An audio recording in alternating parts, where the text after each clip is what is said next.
Bah pasteur ba invoquer monde dans la planète sur la Gaïa le principauté bah pasteur ba invoquer est-ce que bien la principauté dans la plupart d'eux ils ont marqué na bango bo comprendre bango ils ont ba pasteur ba katara soki ba tche passo là moi na baptême balobara na l'église mususu pasteur a aussi la différence et dépend de la pasteur soit ça bon ou pas il y a des pasteurs juste nia sur on a comme nazo baptisé on a lingi oyamba Jésus-Christ comme Seigneur et Sauveur. Il est comme moi les azos qui mission la vraie Jésus. Vous comprenez? Oh, il est pas naïe. Azo aïe du place à prêter serment la molili. Dans azo ba comme il y a ça local. Donc azo personne Zambé mususu. Zambé on a zapo naïe local. Chiffre 5 ou nombre 5, dans la Bible et même dans le monde occulte, ils ont chiffre, il y a bonté, il y a charité. Ouais, donc 555 et tout ça. Mais on a ça, on a la grâce et tout ça, on est à la base. Voilà, shalom, peuple de Dieu, et ensemble avec l'émission Les Parvis, on vous souhaite bonne année 2024 avec Jésus-Christ. Je reçois Papa Caleb à travers la chaîne YouTube Super Promo des 43 de Papa Yves Ivan et aussi sur Caleb Kimbeni TV.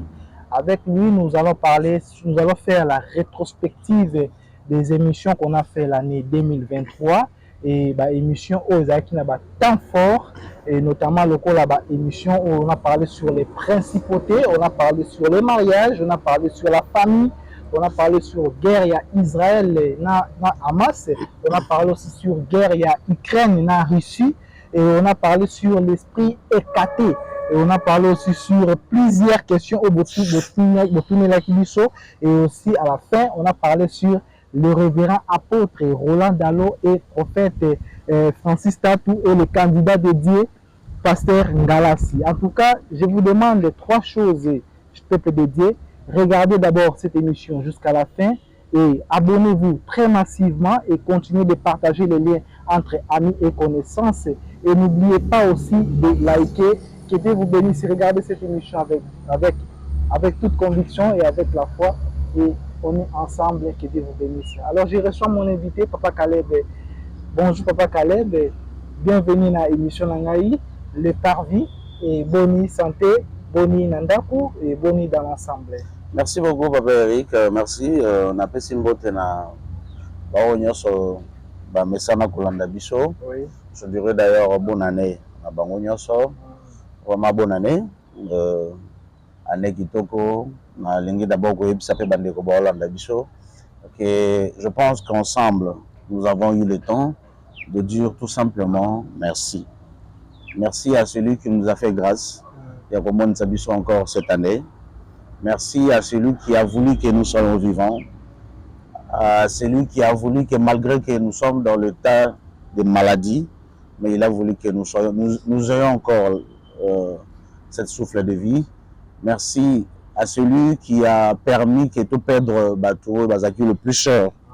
En tout cas, il faudra lui dire merci à lui parce qu'il est assis dans son trône et il fait ce qui lui semble bon. Et merci, tout perdre Bana. Tozu Bana, Toped Libala, Tozu Mabala, tout ce qui s'est passé déjà par sa volonté. Mais nous devons aussi tenir compte qu'à un certain moment, c'est par nos propres erreurs que tout cela arrive. Mais merci à lui, lui qui est bon et merveilleux, lui qui nous a cessé jamais de nous aimer. Et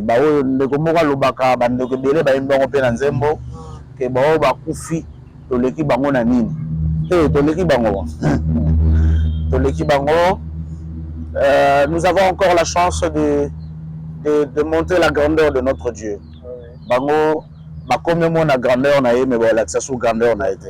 C'est ça. Et bango peut-être on a séjour de mort et que baza na lieu de repoter. Baza bien important sur ce qu'on a bon moi les biso, tout ça na bon moi. En tout cas, nous avons encore la chance de revenir vers lui et de dire pardon à lui, sincèrement, et à en tout cas, merci Nabino Nyoso, Bozaki Nabiso de Bandeli année 2023, ezaki facilité tokomi pe na suka ya année 2024 pardon na suka ya année 2023 tobandi année 2024 et vraiment merci na bino nyonso tobosana te encore que tokoti na année moko beaucoup plus difficile na ba calcul na bango toza na chiffre 6 ali un moment moko ezala très compliqué pour les enfants de Dieu mais nzambe aza na biso na alongoli grâce na été parce que parmi belema ya makasi ya fin de temps ezala enlèvement ezala nzambe alongola grâce na ye na se na moi otake nzambe na alongoli grâce te nous sommes sous sa grâce et akoyeba na kobatela biso mais toyeba ke tokoti ane moko très difficile oyo mungu na abongisi nyonso et aza capable ya kosala nyonso pour lui parce que voilà il est autorisé de tout faire. Mais restons avec le Seigneur, faisons des choses pour le Seigneur et dans le Seigneur. Et aux Alaïsons Mingi pour Nabiso et surtout pour cette année. En tout cas, papa Caleb, il y avait même papa Jean-Robert Lebo Yalba qui a fait la macasse dans l'introduction. Très fort avec son introduction dans Pambola. Alors, papa Caleb, nous allons faire la rétrospective des émissions au Tosalaki en 2023. Il y a une émission, il y a un temps fort, il y a une émission, il y a une obédience, il y a une vie macassi. Notamment à côté de papa Yves Ipan, la super promo de 143, il y avait même plus de 30 000 vues. Et côté Nabiso na Caleb Kimbeni TV, il y avait même de 7 000 vues, 8 000 vues. Et dans la point où on a Kotanga, nous allons d'abord toucher les premiers points et vous allez bon les principautés. Sous thème Nabiso, quand on a parlé sur les principautés, tout chaque point il y a les avatars. J'aimerais d'abord qu'on revienne un peu là-bas parce qu'il y a thème et puis ça qui nous sommes à Vimingi. Et les gens, c'est-à-dire les gens ont regardé ça avec toute motivation. Alors, parlez-nous un peu, Papa Caleb Napoena. Qui sont-ils les avatars et quel rôle na bango za la nini, mission na bango za la nini et comment tu ko benga na bango pe to ko ba bango ndenge nini na bomoto boy. Expliquez un peu le désir de la mission. Merci beaucoup Papa Eric, merci, je dois avoir regardé le temps parce que je dois respecter aussi le temps. Oui, excusez-moi. Papa Eric, les avatars, toujours comme on a d'ailleurs, on appelle un Komoko, mi pesa kombo on a ya avatar. Oui. Et tout ça, tout le monde a un peu de dessin animé, hein, oui. Avatar et tout ça. Dans les dessins animés, tout le monde a, ils ont la capacité, ils ont la force de contrôler tous les 4 forces de la nature. Et les avatars sont ce qu'on appelle dans la Bible les principautés. Ok. Voilà, et ce qui te retient rapidement, sur Colossiens chapitre 1, verset 16. Et Ephésiens chapitre 6, verset 12. Tu as dit Colossiens chapitre 1, verset 16. 1, verset 16. D'accord. La Bible nous dit, dans Colossiens chapitre 1, verset 16. La Bible nous dit, car en lui ont été créées toutes les choses qui sont dans les cieux et sur la terre, les visibles et les invisibles, trône, dignité, domination, autorité, tout a été créé par lui et pour lui. Ok. Les visibles, les invisibles, trône, dignité, domination, autorité, tout a été créé par lui. Merci, Papa Eric. De retour à Ephésiens chapitre 6, verset... Ephésiens chapitre 6, verset 12. Verset 12. Voilà. La Bible nous dit, car nous n'avons pas à lutter contre la chair et le sang, mais contre les dominations, contre les autorités, contre les princes de ce monde des ténèbres, contre les esprits méchants dans les lieux célestes. Ok. Oui. Dans Colossiens, les dignités, c'est ce qu'on appelle les principautés. Ok. Dans Ephésiens, les princes, donc les principautés. Okay. Voilà. Je crois que maintenant, les principautés et les dignités, ils ont deux mondes. Ils allient les principautés, les autorités, les dominations. Ils ont un monde, il y a Mokolo Mokili, il y a le trône, il y a les dominations, il y a les autorités, il y a les principautés. Voilà, tant que Ephésiens, Ephésiens, le Bible que nous luttons contre toutes ces autorités-là et toutes ces dominations-là. Ce n'est pas dans la chair, mais nous luttons contre ces principautés-là. Donc, prince Balobi. Et de l'autre côté, Balobi, tout a été créé pour lui. Toutes ces principautés, toutes ces autorités. Donc, sur toute une version, on comprend qu'il y a des mondes, mais ils ont coexisté l'autorité, la principauté, la domination. Il y a des mondes. Mais dans tous ces deux mondes, il y a les autorités et les dominations de totalement. Alors, parmi parmi les deux royaumes, donc le royaume de notre Seigneur Jésus-Christ, le royaume que nous espérons tous y entrer un jour et vivre ensemble avec lui, il y a les autorités, il y a les dominations. Mais moi, j'aimerais beaucoup plus parler sur les principautés, parce que le bien, on le sur les dominations, on le aussi sur les autorités. Bon, le but est bien sûr les principautés, parce que ça fait un peu, nous sommes en rétro, non? Nous sommes au mois de janvier, rétro 2023. Alors, les principautés, nous avons dans le monde occulte, dans le monde, il y a mon ligne de l'autre côté, dans le monde de Satan, parce qu'il y a la principauté, lui, il est assis dans son trône. Et il y a aussi les trônes, il y a aussi un trône, il y a Satan, parce que les trônes, ils ont libre esprit. Ok. Voilà. Il y a aussi un trône, il y a joué un rôle, le trône, dans le monde de Satan, il y a joué un rôle, il y a domination. C'est bien hiérarchisé, quoi. Okay. Il y a d'abord le trône, après il y a les dominations, il y a les principautés, il y a le trône, les dominations, les autorités, les principautés. Et qui dit de l'autre côté, donc ça se passe comme ça dans le monde, il y a Satan. Maintenant, la principauté, c'est tout un royaume. Okay. Ils ont géré, ce sont des esprits, on va bénir la principauté, ce sont des anges ou des démons, on va bénir la principauté. On va bénir en d'autres termes les avatars. Voilà, donc, ils ont géré, ils ont un royaume, ils ont un royaume Gaïa. Donc, où tu as l'océan du désert.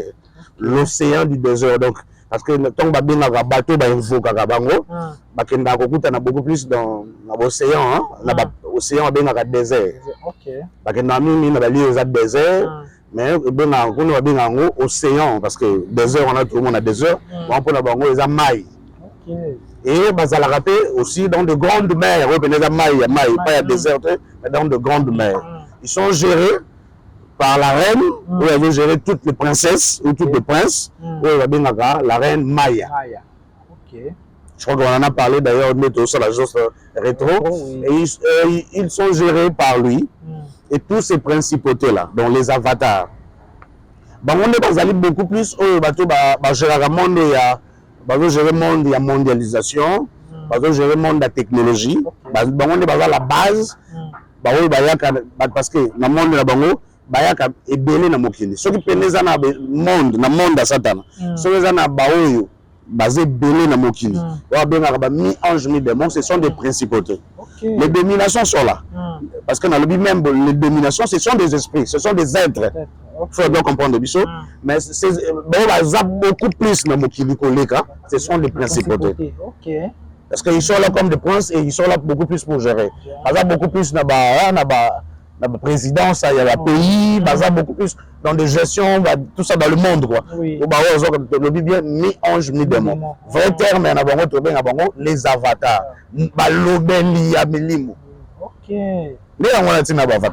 Voilà. Des représentants ou l'obéli, il y a des esprits. Donc, ils prennent toutes ces formes-là, ils viennent sur la terre. Et beaucoup plus, ce sont des principautés qui sont sur la terre. Et on est à la base de la nouvelle technologie. On est à la base de tout ça, c'est rien. On est à la base, il y a mondialisation, il y a le réchauffement climatique. Il y a des termes déjà qu'on a, il y a les lotés. Et on est à la base, il y a le temps de Mokili, il y a beaucoup plus de délai. Je dirais, dans mon pourcentage moins élevé, je groupé ce pourcentage, le rôle il y a 40%, et 60% ils ont au Kabama, mais 40% il y a beaucoup plus de forme au Mouni, il y a Mongol, il y a pour les bichons africains, pour les avatars basés un peu de tous les côtés, pour nous gérer le monde. On y a des Mara, tant que on a un honnête, mais après tout d'un coup, tant à colis, mine est bungi, à quel c'est jeu plastique de, tout d'un coup comme un boga, à quoi, on a quoi un disait, mais tant à colis, c'est lui l'homme le plus intelligent, c'est lui qui travaille dans Vodacom, c'est lui qui travaille dans des réseaux, c'est lui qui travaille dans des réseaux de communication, excusez-moi, pour sa publicité à la réseau, c'est lui qui travaille dans les bonnes entreprises. ce sont eux. Bako la de bord, net forme de mobo yatinate, net tout ça. Bon, après tout d'un coup, comme on a âge mobo 12 ans, 13 ans, on doit changer de forme. C'est transformé. Voilà. La plupart, bah y a pas forme. Et ça, oyo, bah nous sommes, bah parents de la benga rabango, na berre de l'obéla. Ok. Pour principauté, et ils ont besoin de venir sur la terre. Maintenant, bah y a par volonté. Peut-être papa qui est qui na maman ba qui est ko senga moi na panga po ba botate. Peut-être papa tomba qui na erreur mo ba sala qui ba principe aux occultes bon ba éviter principe on a des senga ils sont au coin na principe on doit bimisa parce qu'ils ont besoin de venir sur la terre. Et voilà bazoko la newana ba mususu de la bota marabana moko ozo mona le roi net angelo. Trop joli. Et mon papa m'a douté, papa parce que mon opinion à mon ambition biso.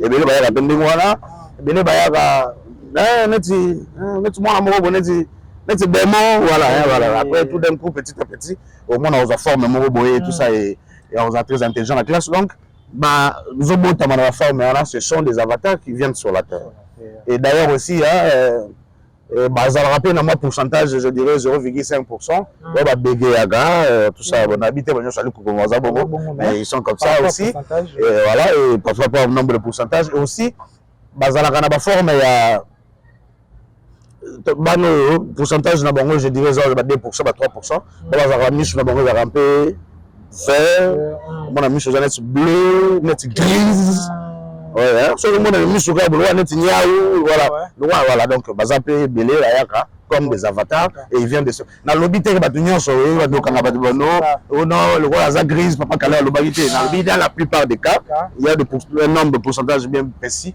au bayaka pe na ba forme donc ils viennent sur la terre et bazar na monde de télévision papa Eric bazar na monde de sport bazar na monde de la télévision d'ailleurs un jour dans notre la télévision na madame nangai na notre chaîne mobo ya poto et journaliste moi ont présenté émission c'est une dame na c'est oh ya avatar je me très bien aux avatars voilà donc bazar na monde de musique et voilà voilà bazar na monde nyonso bazar ba influenceur lelo ozomona mutu et mutu na yango azana papa na mama baba otie pena na papa na mama mutu ozomona pena ke mutu azui téléphone a tcheli boso na ye azami azobina ou soit tozola ça na tala vidéo mo il y a très longtemps maman moko boye asa pratiquement ni ma tche nzembo nzambe oh là là.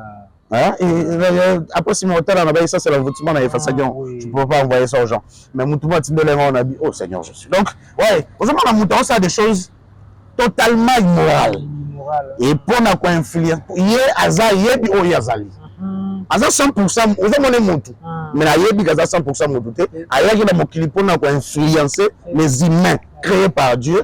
Comme on a biloko exam normal te comme normal pour pas on a que mutu le mto sala ngula azalo kwa biso ala mai na makila sala bonga la sala motenga bonani o kaza bossa que mutazo sala ngo aza 100% il mette il suffit tout simplement rozana misu mususu pour comprendre que oui forme mutu maza mutu te donc bazal le dans monde il y a réseaux sociaux dans monde internet ce sont des influenceurs ils sont dans le sport ils sont dans beaucoup de choses ils font des performances dans le domaine sportif énorme aujourd'hui on a c'est un extraterrestre qui peut arriver à faire ça. Et ils sont dans les nouvelles technologies, ce sont eux qui savent bien gérer aussi tout ça. Et voilà. Donc, on a bien initié. À quoi pour y aller, moi, on a boti, moi, je peux parler à Bimi Bongo. Parce que voilà. Voilà, on a été pour notre scandale. En fait, que Dieu te bénisse par Calais parce que on a juste rétro, tout ça là, parce qu'on a vraiment, on avait vraiment parlé de ça. Maintenant, je voulais un peu revenir dans la première rôle et tu as parlé que non, les avatars, parents d'une manière involontaire, et vous avez la manière nini, bon, merci beaucoup, Papa Eric, merci pour la moutuna. La ligne pour le bas. Là, le c'est important. Peut-être que tu as pour répondre à Moutuna Naro. Pasteur, on peut invoquer parce que dans le monde de la religion, pasteur, on peut invoquer le monde de la planète, on a Gaïa, le principauté. Pasteur, on peut invoquer le score de la principauté.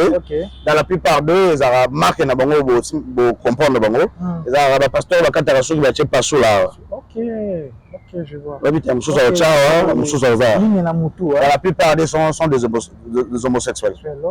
Sont des transgenres et tout ça parce que même moi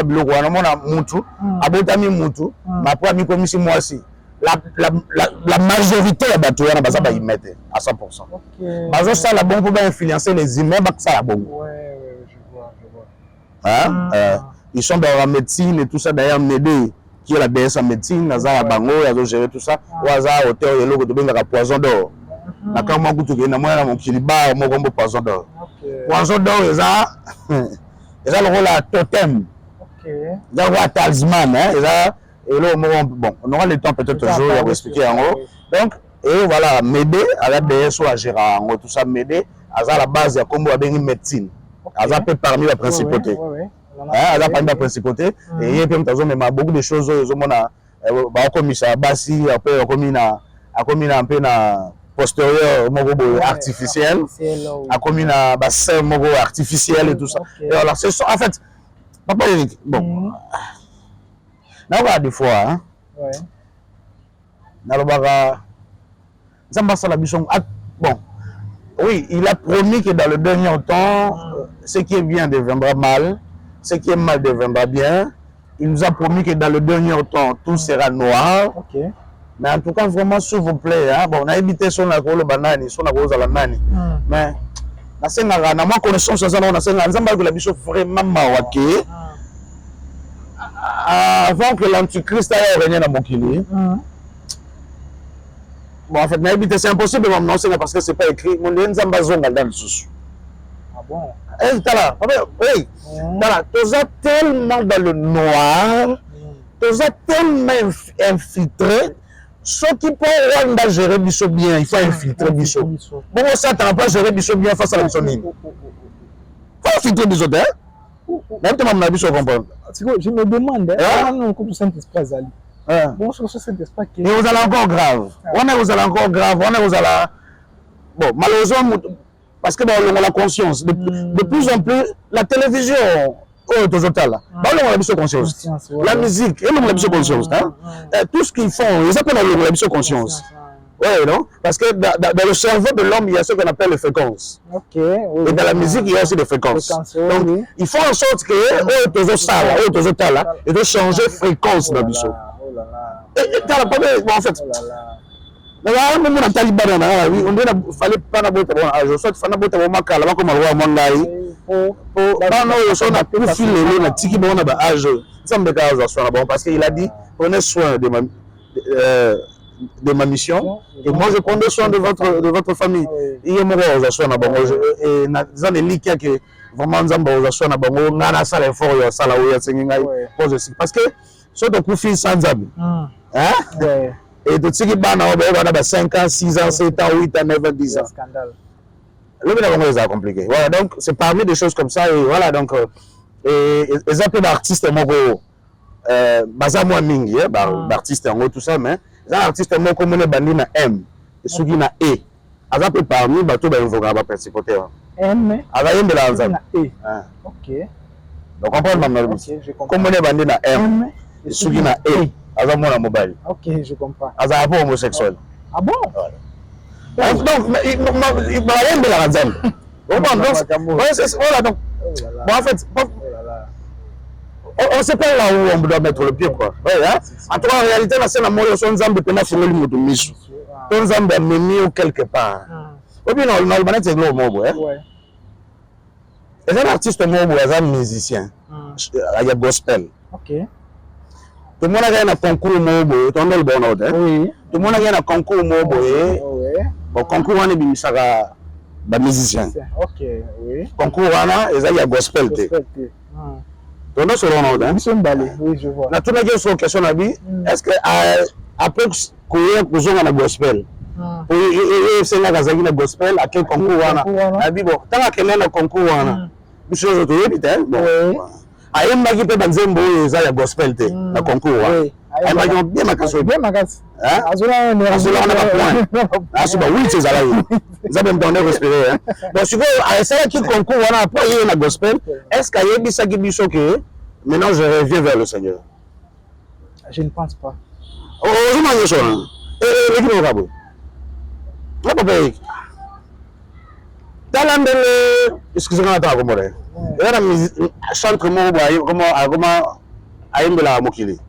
Alors na chantre mo boy aimbela be mokili comment moi c'est namba lo yonti. Ya moi c'est namba wa. Oui. Bazo kala na aimbela gospel. Ah oui. Mukola bande koma ko aimbela kuna. Artiste wana zo ki albi. Est-ce que kama zaina gospel zaki boy? Zo tant monde na les yeux de connait ce qui est.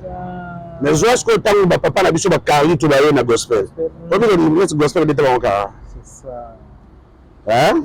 Donc ça t'en as pour ça tu vas comprendre que Moutou a changé ta a connu il y a gloire. Ouais non? Ouais non. Na c'est pas là que papa Denis on est dans zo carry to et ça il à part il na imba carry to belle voix ndengwana. Ouais non? Namba bamba pasteur moi moi quand attends de l'autre côté. Excusez-moi là. Pasteur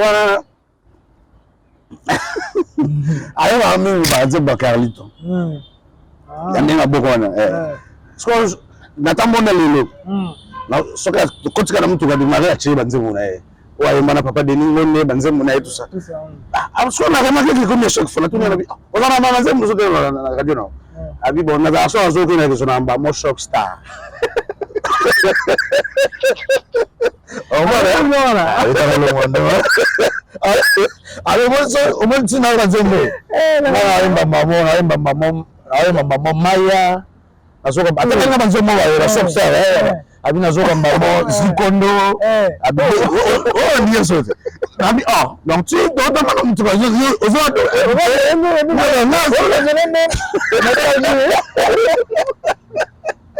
ouais, après, c'est que je comprends qu'il a blasphémé. Mais bon, à cette époque-là, on était encore, on était, voilà, ben, au ce qui n'est, mais à le bel homme, oui, n'a rien que t'as la voix, au sein d'une côté. Oh là là. Ouais. Quel blasphème. Ah, ouais, ouais, ben, bon. Ouais, tu vu, papa la bicho, d'accord, d'abord, on a dit, hein, de te voir. Oui. Tu vois, d'abord, on a dit. Au moins, on a dit que les gens, net, c'est l'oubliette.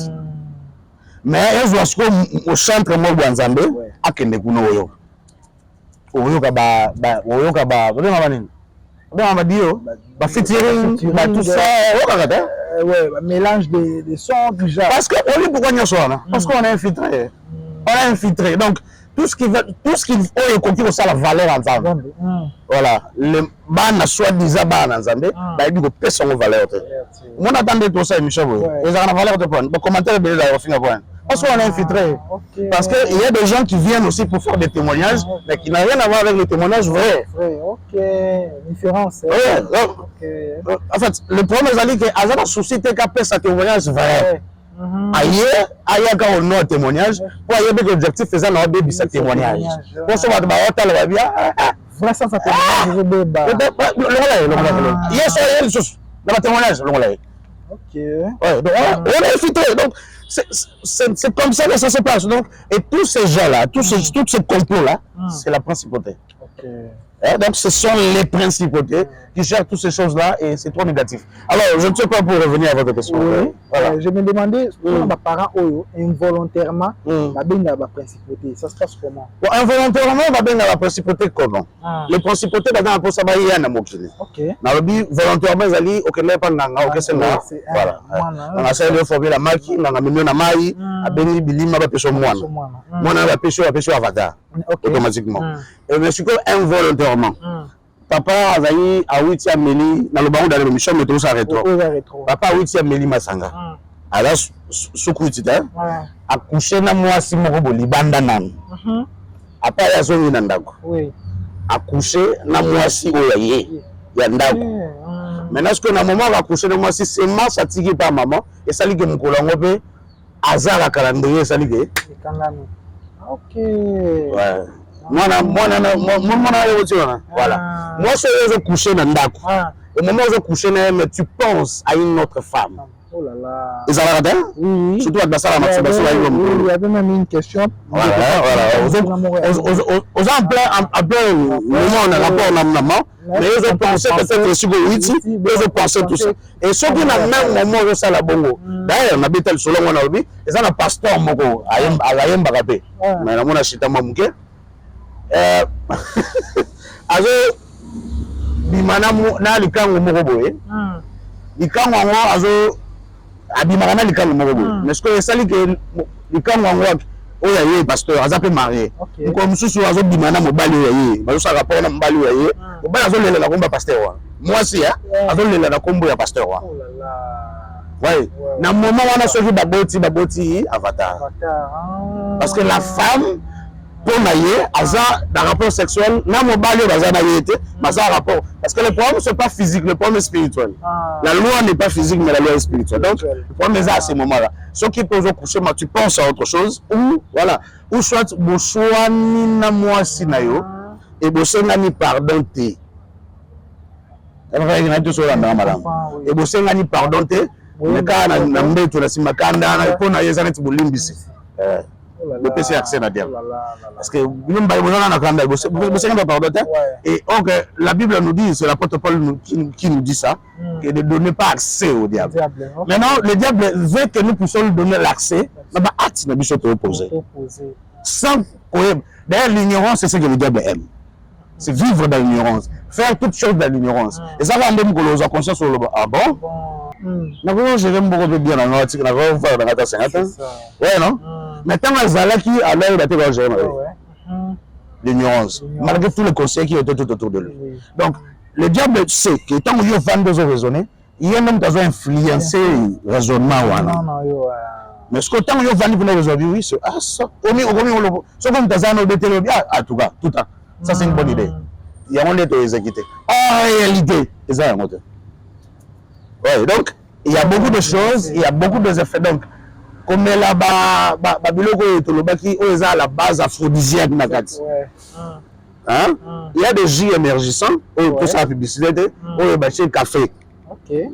Là, ça passe. Mais il y a des jus émergissants, il y a des produits médicaux, ça contient l'aphrodisiaque. Dès que tu mets l'aphrodisiaque, c'est aphrodisiaque, c'est Vénus, la déesse de sexe et tout ça. Donc, une fois que tu mets ton contenu, tu peux avatar. Il y en a beaucoup comme ça. Et voilà. C'est en faisant l'amour, na balabala, en faisant l'amour, na douche, il y a hôtel, et que mon hôtel, on a dédié à bar, na esprit. Automatiquement. En faisant ça, na caméra,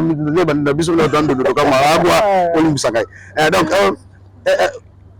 en faisant ça, na bar, même devant la kitty, il y a des bars où tout se passe comme ça. Tout ça. Ceux qui mangent la tombe sainte, au boutier. Nous avons un mystère, à contraper ça bon. Et ça va na caméra. Ah bon? Moi, je n'ai pas de principe pour faire ma avatar. Je suis un Zambie, je suis un pasteur. Je suis un Zambie. En réalité, je ne peux pas parce que c'est présent de moi. Quand on est en mariage, tout ça, il y a risque. Mais Zambie est un mystère. Il peut faire ces choses. Il est assis dans son trône à bien de Bandeli. Il fait ce que semble bon. Voilà. Il faut courir un peu derrière le temps. Merci beaucoup. Amen. Merci. Amen. Merci. En tout cas, avec ta motivation, ta vibration, et ça va te se découvrir. Et papa Caleb, on a un peu, tu as parlé Baron, on a un peu le Lengeni, Bazalaka, le Lengeni, tout ça, mission à Bango sur terre, mais c'est quoi? Expliquez un peu du saut. Les avatars et les principautés. Ligne de conduite, il y a prière, tu fais tout ça là, photo de Ngalabango. Avant de compter la deuxième fois, parce que tu as quand même beaucoup parlé. Merci beaucoup, Papa Eric. Bon, avant de compter le bandeni, tu as Ngalabango. Non, le balsouboy. Ma principauté, à travers leur grande déesse, la déesse mère, Maya, Shiva, Isis, tout dépend de l'endroit Diane, il dépend de l'endroit ils ont combiné tout ça.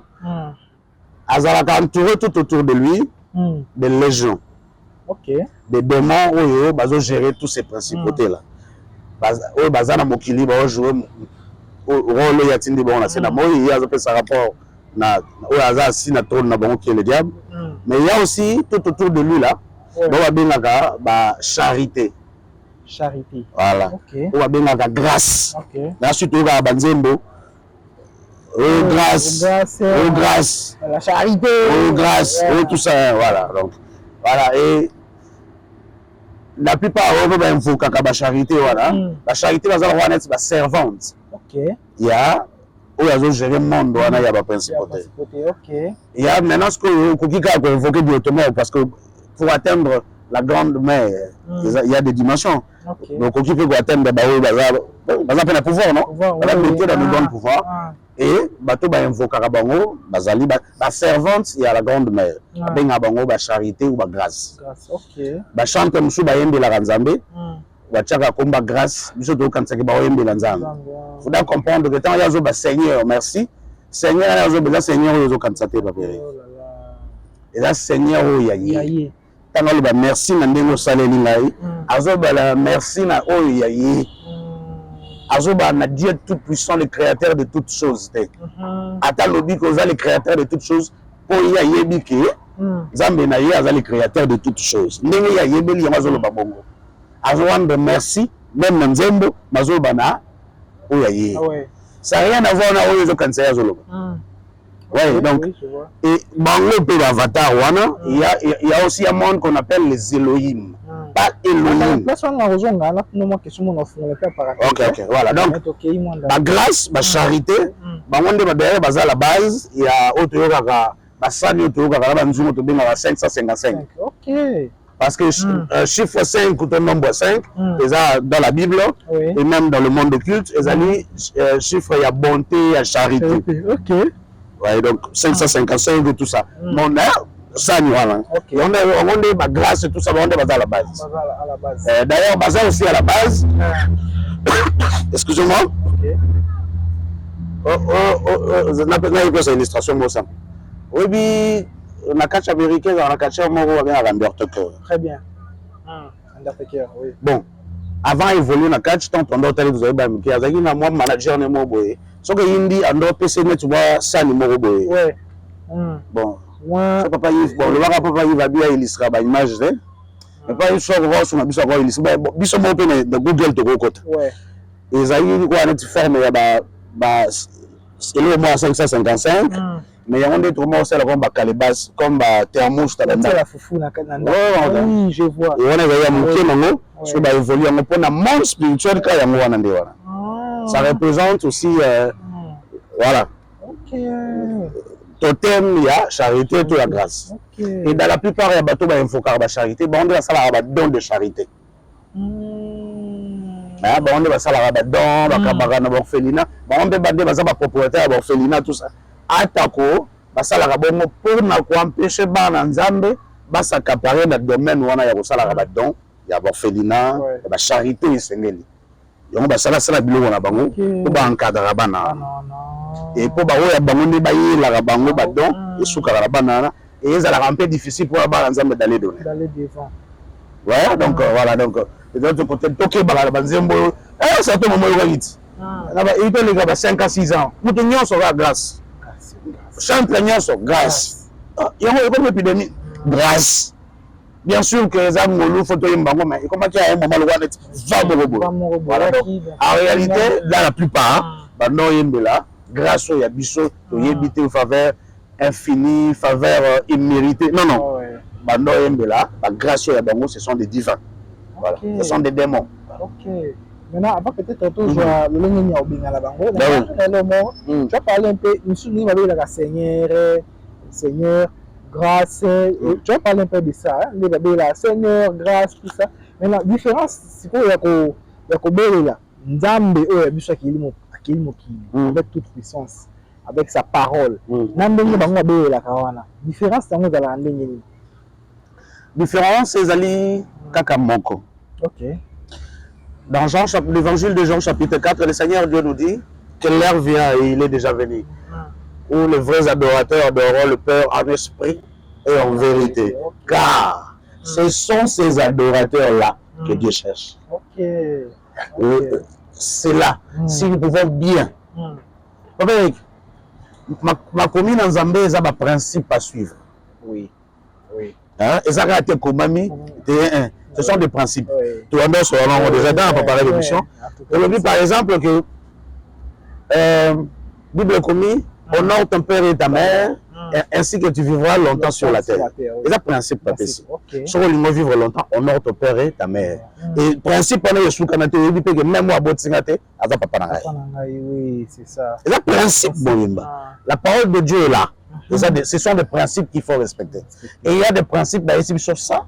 Attention, il ne faut pas respecter parce que ça ne veut pas de Dieu. Quand la parole de Dieu. Donc, il y a des principes.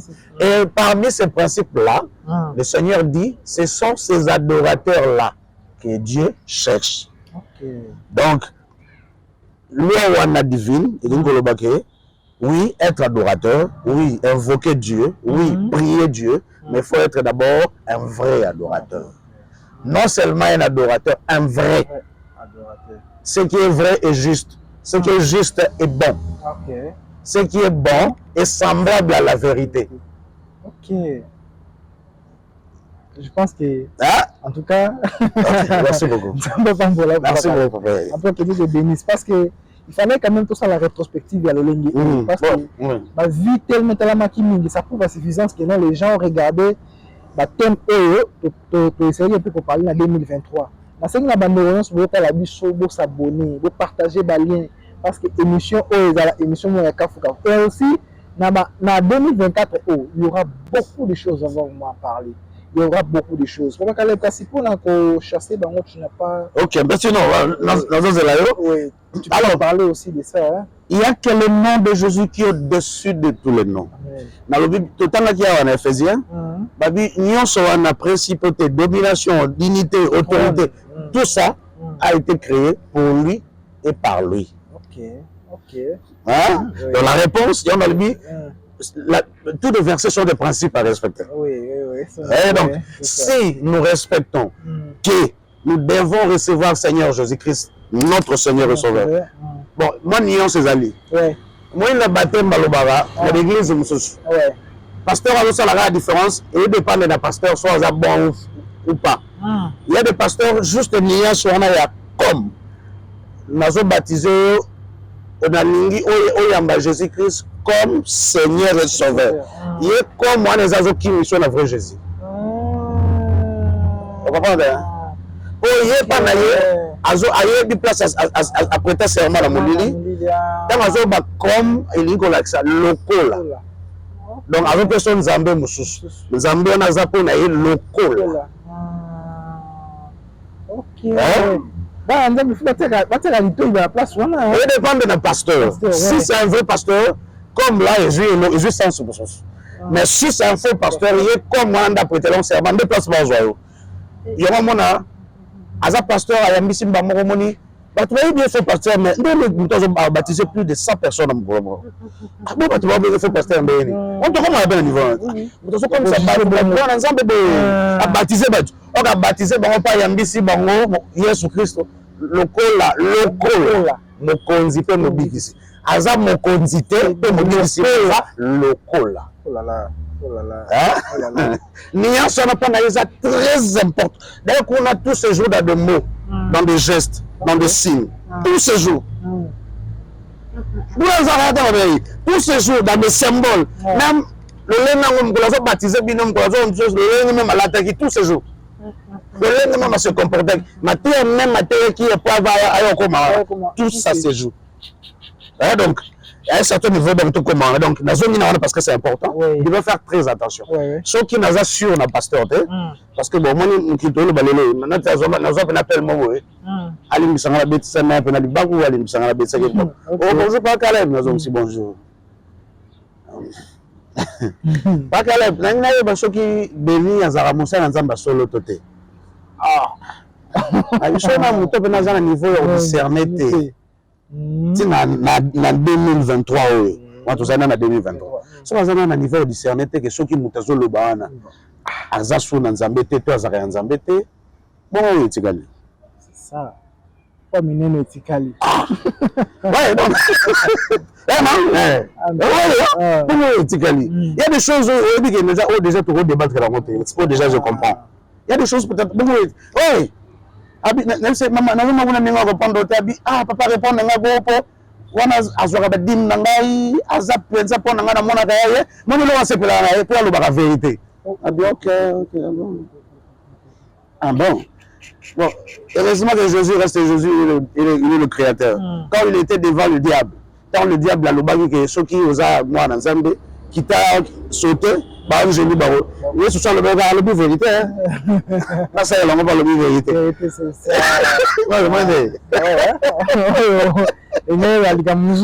Bien sûr que c'est la vérité, mais comme ça vient du diable, c'est l'altération de la vérité. Il est tenté d'altérer la vérité. Ok. Donc, bien sûr, vérité ni yazolo bado. Bon, vérité ni le bimana muto aza satan. C'est ça. Donc ouais, vérité avant il y a satan. Vérité comme maintenant on a le ce qui est la vérité, c'est un objectif et à détruire. C'est ça. C'est ça pour construire. Ouais.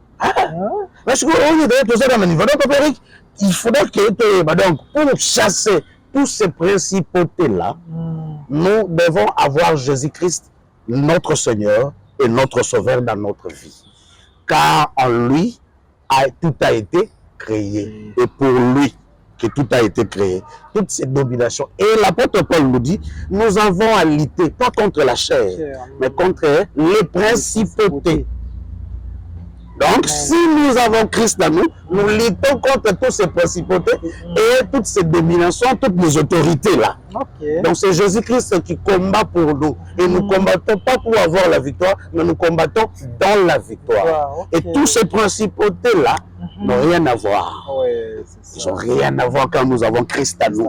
Mais si nous n'avons pas Christ à nous, si nous ne marchons pas selon sa parole, si nous n'obéissons pas sa parole, alors nous sommes libres. Tous les camions dans ma bouche à la principauté et la domination et tout doit être compliqué après. En tout cas, merci. Donc c'est Christ, le Bandeli, c'est Christ Nakatikati, c'est Christ Nasuka. Je dis bien les véritables, celui qui est mort pour nous, véritable source de vie, l'éternel tout-puissant, Elohim véritable, le Dieu incréé qui a créé toutes choses, le début et la fin. Le véritable, celui qui est descendu sur la terre. J'aime ce que papa me dit mon côté, à côté de ça, la cacahuète Nzambe même ta côté de ça là. Il y a qui t'a qui n'a mokili à la poso. C'est ça. Et à matin pour nous en croyant cela, en vivant dans l'obéissance de sa parole. Vaut mieux l'obéissance que les sacrifices. Donc, obéir à sa parole et tout ce qui est comme principauté, domination et les années qui ont été panachées.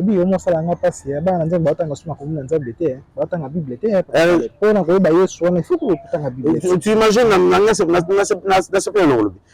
vous imaginez que soda, à mon civil, à donner la musique à manipuler l'arme. On dit réaction soda.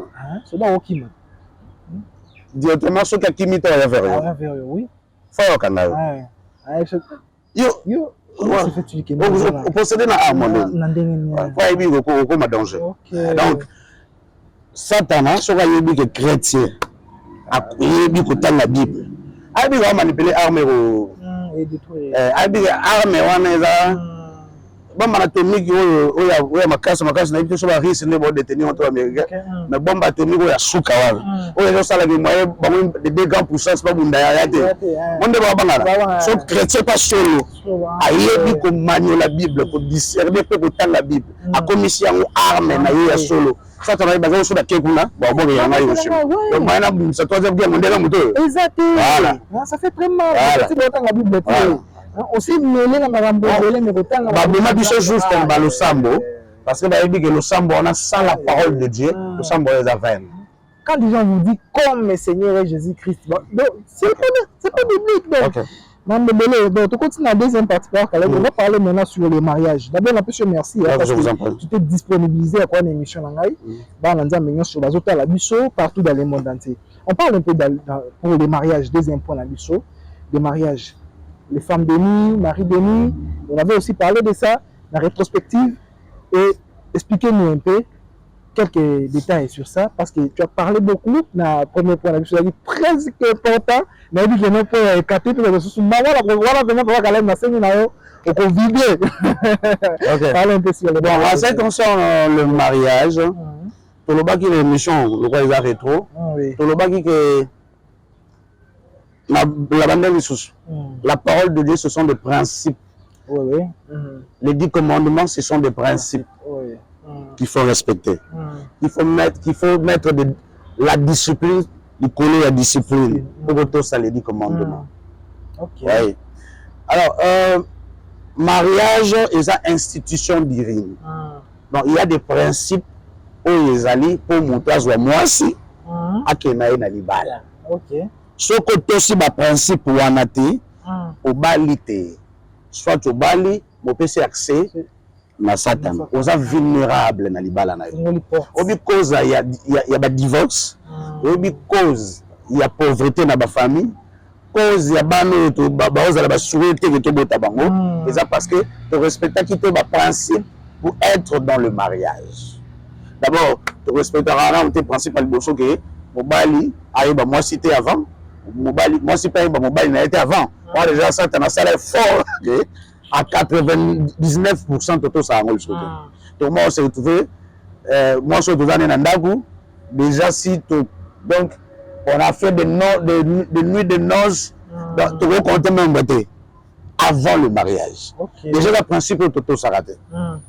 Alors ça arrive que déjà tout aussi principe c'est déjà un problème. Mais nous avons par sa miséricorde. Premier principe qu'il faudra respecter, c'est ça. Mais tout ça, il y a monté. Deuxième principe aussi qu'il faut respecter, il faudra chercher celui qu'il faut. Moi, si il faut le mobile et sengeli, mobile il faut le moi c'est sengeli. Il faudra le chercher que dans la prière.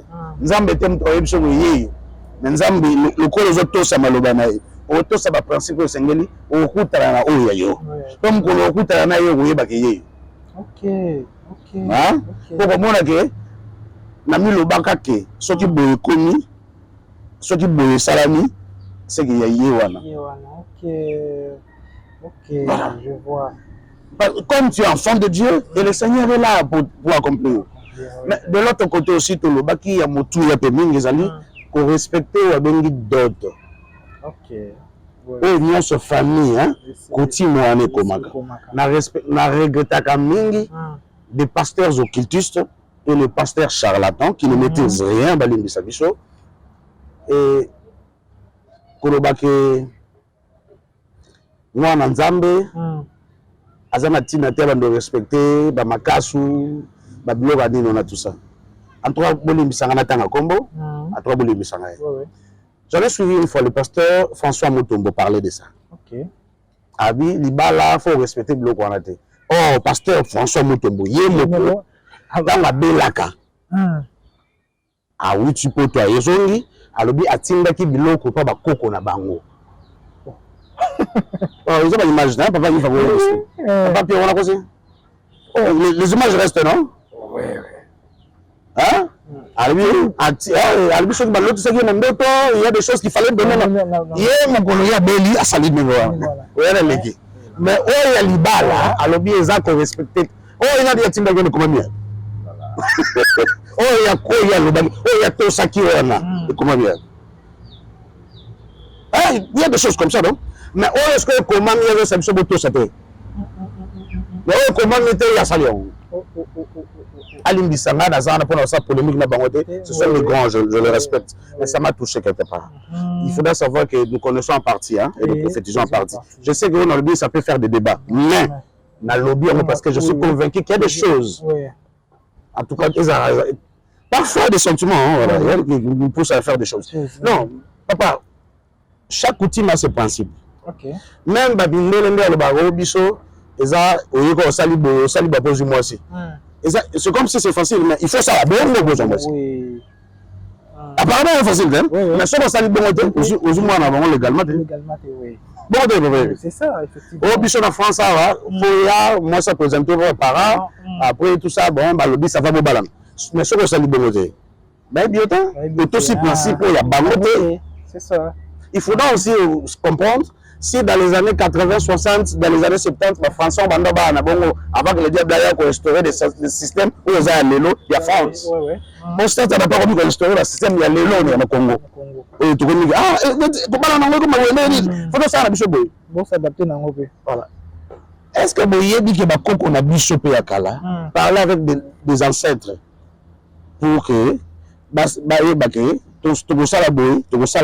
c'était des lois. Et pendant ça la question que aussi en haut en tout cas on a plein pouvoir sans problème. C'est ça. Donc Papa Eric, parmi les principes il y a là, il faut que tout ça dote. On peut s'embongoter. Ou biso dans les États-Unis, biso dans la France, dans la Belgique, on a tout bas en amboui na ngato na mosi na ngai. Bon. Tous les musiques, tous les gars, facture, tous les gars, bon, tout ah, occasion bien nous bon, on a zota, bateau va qui ça, tu peux aussi te sacrifier. On se bat pour toute ta vie, on s'ablague. Je viens de chasser. Voilà, c'est bon, famille à Malamba, maintenant un jour bâtiment. Attends, ça juste tout ce qui est comme facture là. Pour un bon, on a essayé dans $100. Ouais, c'est ça. Là, on a aucun on a $100 en valeur. Il y a $10. Parce que bon, c'est pas l'argent, mais tout ce qui est prescrit là dans notre coutume là. Nandete, nani na yo lobaki. Abatsa. Là, on a bakoko. On a lobaki. To ngande mo ko bakoko mikolo. Na lobaki o to sango soute pour là na botu mwana na. Ah, au système. Il y a des principes qu'il faut respecter. Le principe on a ça on a lelo. Oui, oui. Peut-être la parole va respecter que on te yona tengamaki. C'est ça. C'est ça. Peut-être on a msusu na parents ko magi amsu na auto ça peut bangote. Parce qu'ils ne vont pas respecter, on fait la promenade à la moine à la barreau, spirituellement aussi. C'est ça. Dans ça, physiquement, mais spirituellement, il y a des choses que nous devons comprendre. Il y a des choses que nous devons comprendre. Donc, facture, bateau, ça nuance. Et aussi de l'autre côté, quand on bat la rabation, nous devons demander à changer. Est-ce que, famille, moi aussi, tu as un tabac? Jamais. Oui, vraiment, c'est comme si échangeant. Après, on a autre bout de oui, Papa Eric, il y a ça, Papa Caleb, est-ce que nous avons un bon de là, pour tous à moi, est-ce que tu as un balai de Seigneur? Moi, c'est là qui est là-bas. Il y a un tabac, il y a un bon l'amdolé. En tout cas, allons-y un peu vite, Papa Caleb, parce qu'il est toujours courir derrière moi et briefer un peu sur la famille. Hein. Là, tu as parlé sur les mariages, la famille, les liens familiales, tout ça, parce qu'on en a aussi parlé de ça. Ok, Papa Eric, merci beaucoup. Bon, on va prendre le temps aussi, malheureusement, cette émission rétro. Oui, on peut te promettre pour les refaire encore demain après-demain. Parce que là, bon, voilà, on ne sera pas en mesure. Il y a aussi tout ce qui a été parlé en 2023 dans une heure, malheureusement pour nous. Malgré tout, on a préparé pour le faire dans une heure, mais c'est impossible. Et on ne peut pas faire aussi une émission de 2 heures du temps. Voilà, du temps, voilà. Biso na libande wala da bango biso mais mais gars et dans la bande ko bana poto bana na libande wala da bango biso mais nous devons aussi penser à nos frères ici non voilà et à toutes ces choses là donc on fait pas que l'émission pour eux on fait aussi l'émission pour le monde. Alors de l'autre côté aussi nous avons parlé sur le lien de mariage et tout ça le lien familial je crois que je réponds directement. Dans notre famille, il y a des démons, il y a des démons familiers. Il y a père, mais on a la famille. Et oui, ils ont lié directement des Swadengi et Kate. Démons familiers, donc démons et famille, ils ont lié directement. Après, on a un bouc émissaire. Voilà. Comme on a un bouc émissaire, comme on a la pandeur, pardon, c'est la pandeur, oui. La pandeur, oui. Oui, c'est pas naïe. Voilà, donc on a parlé. Et na Congo, en Afrique, tout ça, il y a une combo yama Sina. La belle, c'est Kate. Voilà, donc, avec des mots familiers. Et la plupart des pasteurs invoquent Kakaye. On a bien une chaque année dans leurs églises pour aller chasser des démons, des liens de famille. Année où na sali da 10 ans l'église de nos pasteurs. Là, on a mis ça là au colo Yesu. Aza mokonzi pe mobikisi na ngai na longoli lokola. On a mis ça là au colo Yesu. Aza mokonzi pe mobikisi na ngai. Oyebi ke moyo aza mwana nzambe. Yo yebi. Musubutu komisa ancienne église. Oyebi ndenge azotambola. Mais après celle-ci campagne moi na boulevard triomphal, olobi otiba bandero lobi délivrance à balia ba famille, olobi na ancien wana ya. Ah, il y a encore. Non, en fait.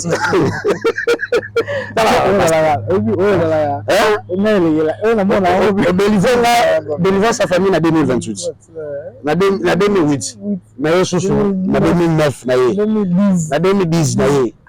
Bon, je peux faire et comme ils ont dans l'Ancien Testament où il fallait amener un bouc pour le péché, pour le pardon du péché, dans temple, pas sacrificateur. Chaque année, il faut amener un bouc pour le pardon du péché. Ouais, non, il faut le bon. Parce qu'en réalité, celui qui est en Christ, il est réellement libre. C'est ça. Dieu a mis ça là.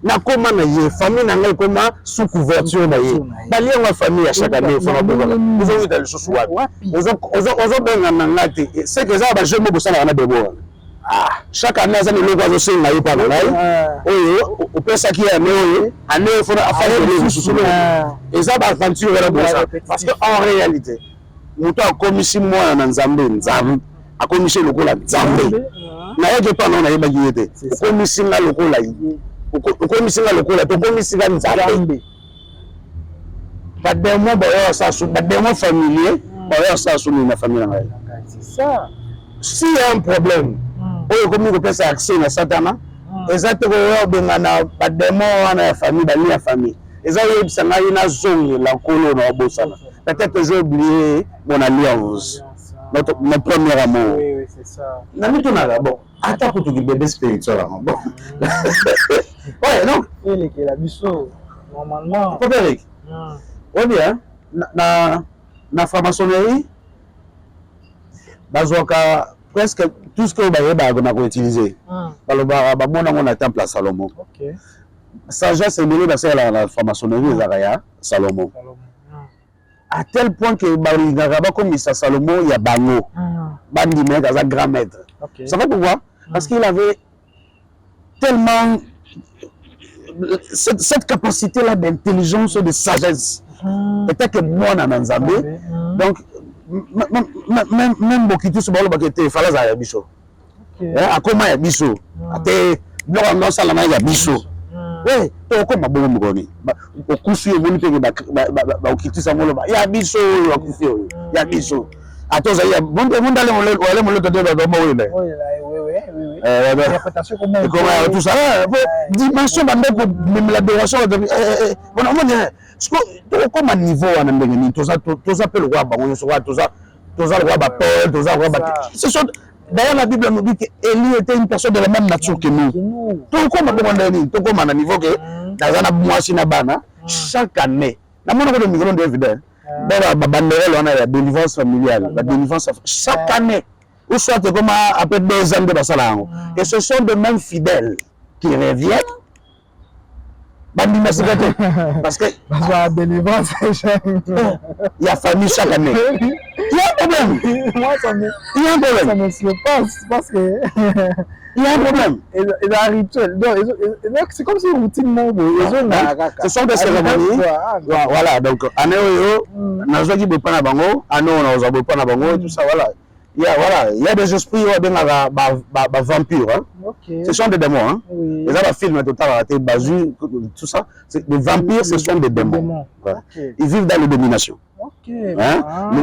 Au terme observateur, ce sont aussi des démons. Le terme observateur, ils rappellent la société de communication en mode zen. Voilà, hein, ce sont des observateurs, tout ça bien avant. Et voilà, ils sont là pour mettre.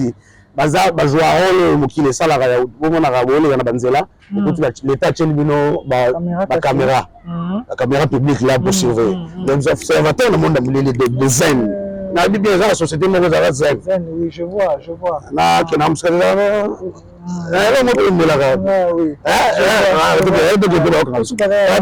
donc ce sont des observateurs en consommant c'est là où vous observe directement donc vous donnez l'accès on vous observe maintenant vous observez votre état spirituel en colaté puis je colle en a échappé du chaque côté pour ça que nous avons merci beaucoup PPDD. On nous signale déjà derrière la caméra que non, nous sommes arrivés à la fin. Mais je vous promets que demain encore nous aurions une émission pour faire la suite sur point on a le là qui guerre Ukraine et Russie et aussi guerre Israël et Hamas et fête il y a Noël pour les chrétiens éclaté. Et en plus, et à la fin, nous allons parler sur l'apôtre Roland Balo et le prophète Joël Francis Tatou. Et le candidat de Dieu, le pasteur Ngayasi. Après, on a souka. Tu veux répondre à la mais pour l'année, on a parlé quand même sur les 3 points. C'était juste la rétrospective. Il y a l'année 2023, la Seigneur a dit notre peuple de Dieu.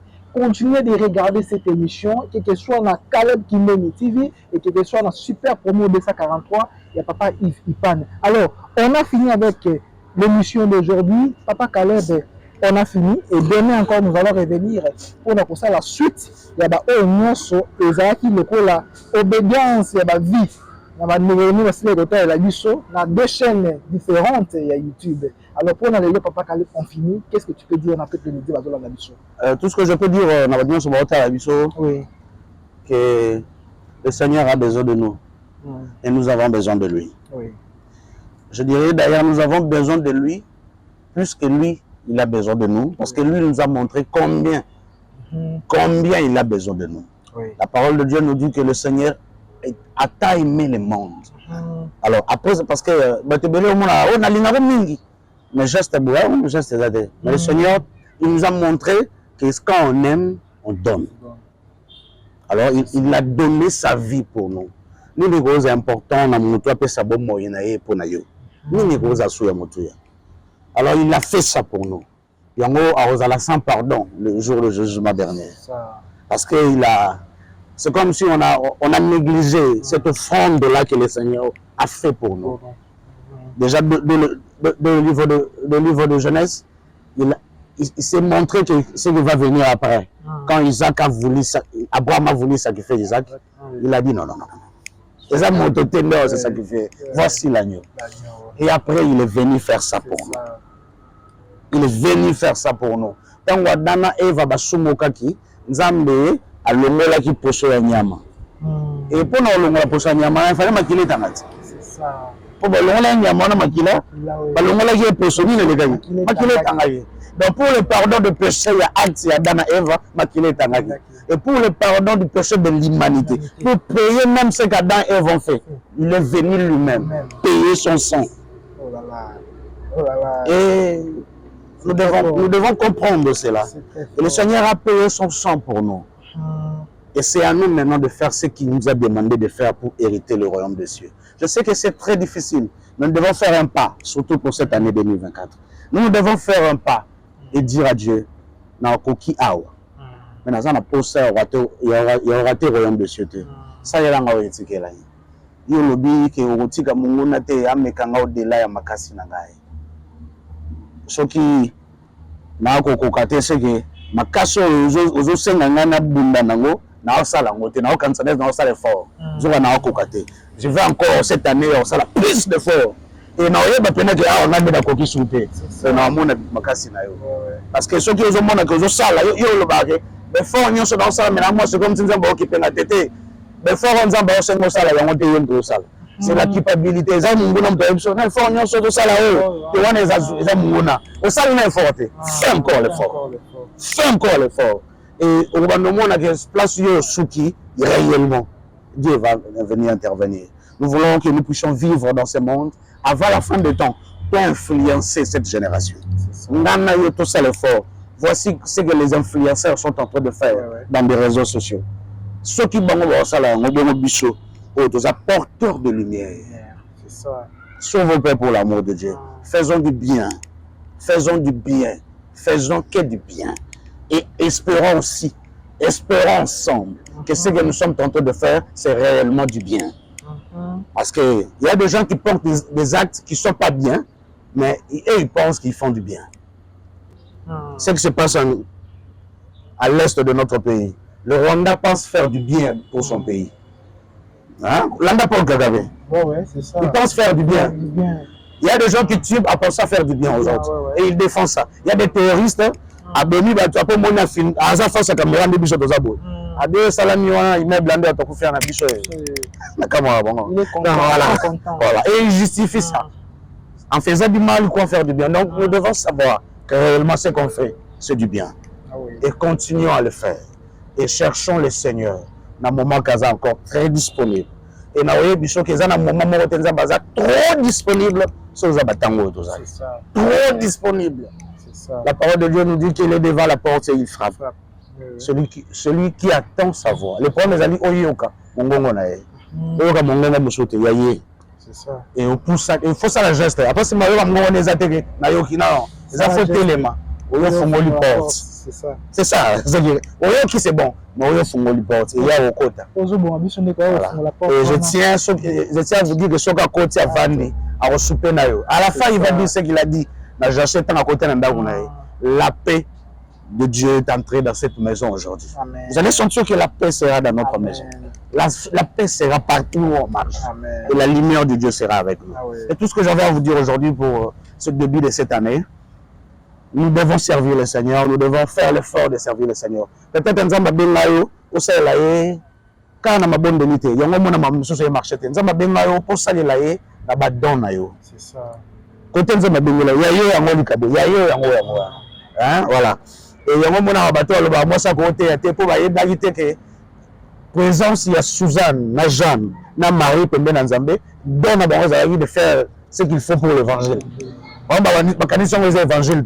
Bon, on va pour l'évangile les côté. Mais après ça, si sauter à face.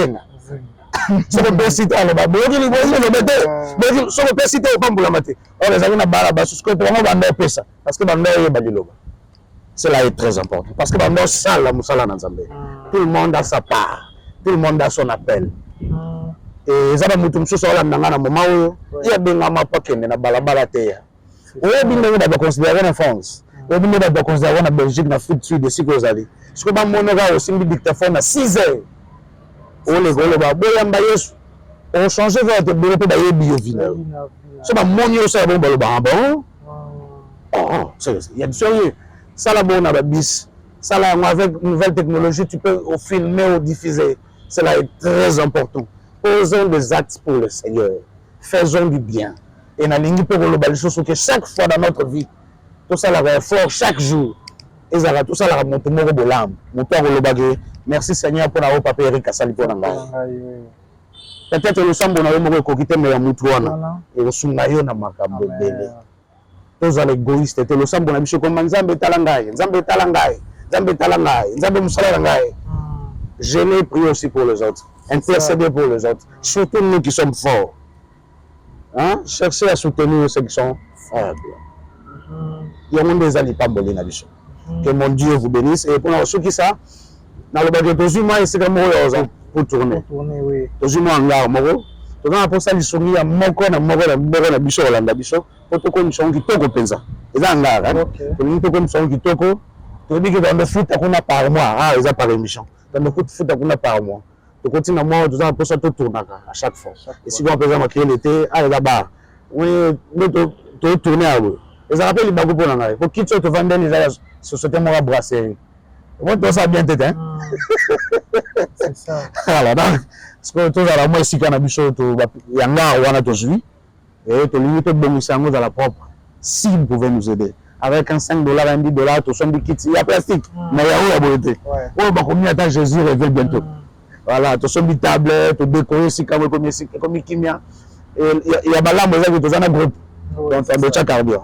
Donc, on doit tourner et de monter, ça va être très bien par la grâce de Dieu. Parce que je tiens que cette année, qui commence déjà au mois de janvier, tout le monde a vraiment plusieurs émissions. D'ailleurs, je vous annonce, à part cette émission avec Papa Eric Le Parvis, nous allons déjà faire une émission avec Eric et Maman Rosette, qui est ma femme. Nous allons parler que sur la famille. Voilà. Des questions déjà dans nos... Nous allons parler que sur la famille. Des réalités à famille, des réalités spirituelles dans nos familles. Voilà. Et après, on a une émission dans le pasteur.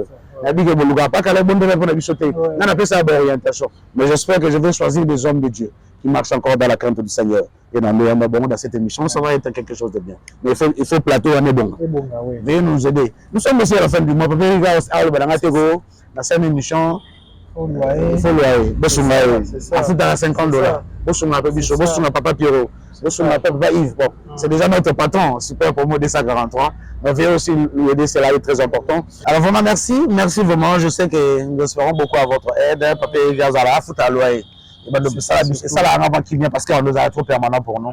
Et bientôt, nous aurons une autre émission encore. Nous allons parler sur la vie dans nos foyers et la vie dans nos familles. Cela va être. Nous allons parler beaucoup de réalités aussi. Et voilà, une émission aussi, je vais commencer à recevoir des pasteurs. Une émission aussi, je vais recevoir des gens qui témoignent. Et voilà. De l'autre côté, le Seigneur, nous avons d'ailleurs, je vous annonce déjà très bientôt là, nous allons aller faire des enquêtes avec l'équipe, il y a Papa Yves Pana, équipe à Caleb Télévision. Nous allons descendre à ma tête sur le quartier Vitamine pour savoir si réellement Edingwe est réellement converti. Oui. Nous allons faire les enquêtes sur ça. Mituna na biso na banquette na biso et des biso. Et ça la baisse mais ko aider batébé. Nous allons le faire papa, il va disposer le matériel pour ça. En tout cas, merci na biso sur Bolanda ki biso.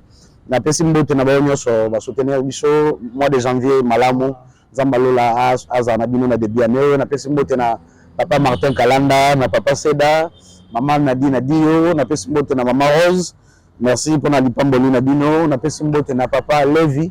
Elvis Niaï, je ne sais pas ce que ça a ou déjà à voyager, mais la PC quand même beauté partout à Zalina Hollande cette émission. La PC beauté et merveille aussi, na maman M, na Suki Gawana, na PC beauté na maman Hortense, na maman Eugénie Tumba, na PC beauté na maman Marie-Claire, na Canada, na Libota Mobimba, na maman Bijou Bouzinga, na PC beauté na papa Massamba, et nan encore, merveille encore, je ne sais pas là, ce qui.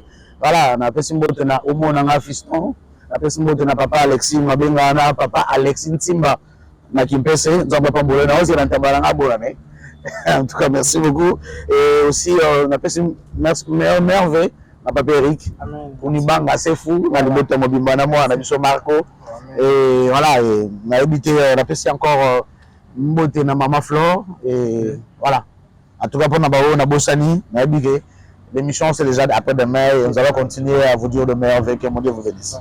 En tout cas, Papa Caleb, parce que tu étais présent dans mon émission Les Parvis, et nous allons continuer à merci aussi un programme aussi pour faire la déco pour la émission et pour la multiple et aussi maman Judith Imbunga peut faire la tébélé conclusion tu parles tellement bien et aujourd'hui pour approfondir éclairer en tout cas, après ça, vous m'avez bien. Et aussi pour finir, je vous signale que nous, on se retrouve à la prochaine émission.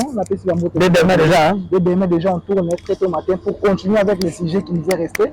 Et on a fait papa Levingaï, pour agence Grâce Manas Travel, Zali Yaba Nzambe, Azali Boussala Moussala, Bouma Yaba Nzambe. Et pourquoi pas mon papa Jean-Robert Luboya, papa dans le lieu, fin du mois déjà, il faut quand même payer le loyer, tout ça. Et à papa Philippe, on a payé Bambo Tébélé.